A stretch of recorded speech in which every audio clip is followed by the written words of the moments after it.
สบายดีน้องสาวพี่สิบลาวเบิดทุกคนเนาะ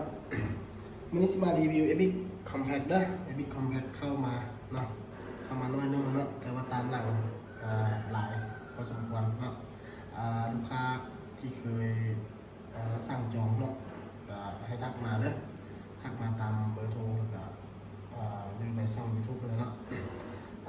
Epic Compact เนาะตัวนี้เป็นถังหลอดเด้อเล็กอยู่ในถังเนาะถังอมเล็กเนาะเป็นระบบล็อกไกเนาะล็อกไกได้ล็อกงางข้างเนาะตัวนี้แดงตัดดำเด้อแดงตัดดำจะเห็นให้บอดี้นี่งามขึ้นเนาะค่อนข้างงามตัวนี้เนาะพิเศษมันท้ายสามารถพับได้เนาะตัวนี้เป็นท้ายพับล็อกเด้อ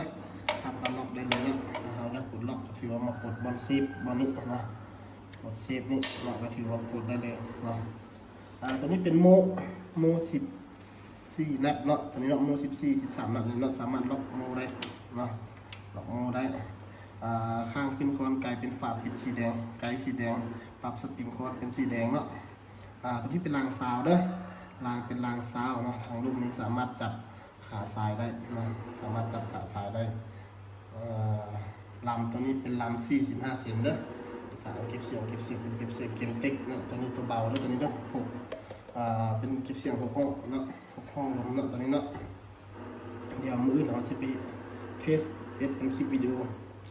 ยิงในเนี้ยประมาณ30 เมตรให้เนาะตัวนี้เนาะนี่เลยเนาะBig Compactราคาแม่น